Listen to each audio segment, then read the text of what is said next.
ಎಲ್ಲರಿಗೂ ನಮಸ್ಕಾರ. ಇಲ್ಲಿ ಕಾಣಿಸ್ತಾ ಇದೆಯಲ್ಲ, ಇದು ಕೆಂಪೇಗೌಡ ಇಂಟರ್ನ್ಯಾಷನಲ್ ಏರ್ಪೋರ್ಟ್ ಟರ್ಮಿನಲ್ 1 ರಸ್ತೆ ಹೋಗುವ ಒಂದು ರಸ್ತೆ.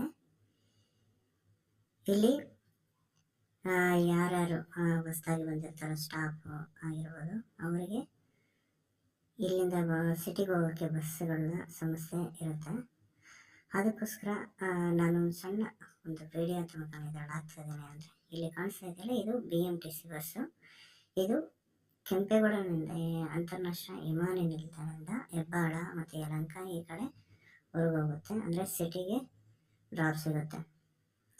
ಸೊ ನಿಮಗೆ ಕಮ್ಮಿ ಬೆಲೆಯಲ್ಲಿ ಇಲ್ಲಿಂದ ಹೋಗ್ಬೋದು ನೀವು. ಸೊ ಅದರಿಂದ ಯಾರು ಇಂಟರ್ವ್ಯೂ ಬಂದಿರ್ತಾರೆ, ಇಲ್ಲಿ ಕೇಸ್ ಯಾರಿದ್ರೆ ನಿಮಗೆ ಗಾಡಿ ನಂಬರ್ ಬೇಕಾದರೂ, ಅಂದರೆ ಯಾವ್ಯಾವ ಕೆಂಪೇಗೌಡ ಇಂಟರ್ನ್ಯಾಷನಲ್ ಬಸ್ ನಂಬರ್ ಹೋಗಿ ಆ ನಂಬರ್ ನಾನು ಡಿಸ್ಪ್ಲೇ ಮಾಡ್ತೀನಿ. ಸೊ ನೀವು ಅದನ್ನು ನೋಡಿಕೊಂಡು ಇದು, ಯಾಕಂದರೆ ಇದು ಕಂಟಿನ್ಯೂಸ್ ಇರಲ್ಲ, minimum half an hour 1 hour ಈ ಥರ ಟೈಮಿಂಗ್ ಇರುತ್ತೆ. ಸೊ ವೆಯ್ಟ್ ಮಾಡಿದ್ರೆ ನಿಮ್ಗೆ ಸಿಗುತ್ತೆ. ಇಲ್ಲಿ ಪೊಲೀಸ್ ಸ್ಟೇಷನ್ ಇದೆ, ಮತ್ತು ಇಲ್ಲಿ ಟವರ್ ಕಾಣಿಸ್ತಾ ಇದೆಯಲ್ಲ, ಆಲ್ಫಾ 1, ಇಲ್ಲಿಂದ ಆಪೋಸಿಟಲ್ಲಿ ಇರುತ್ತೆ ಪಾರ್ಕಿಂಗ್. ಸೊ ನಿಮ್ಗೆ ಗೊತ್ತಾಗುತ್ತೆ. ಇನ್ ಕೇಸ್ ಗೊತ್ತಾಗಿಲ್ಲ ಅಂದರೆ ಏರ್ಪೋರ್ಟ್ ಸ್ಟಾಫ್ ಯಾರನ್ನೇ ಆಗಲಿ ಕೇಳಿ, ಅವರು ನಿಮ್ಗೆ ಲೊಕೇಶನ್ನ ಹೇಳ್ತಾರೆ. ಇದು T1 ಇಂದ T1 ಹೋಗೋ ರೋಡಲ್ಲಿ ಇರುತ್ತೆ. Thank you.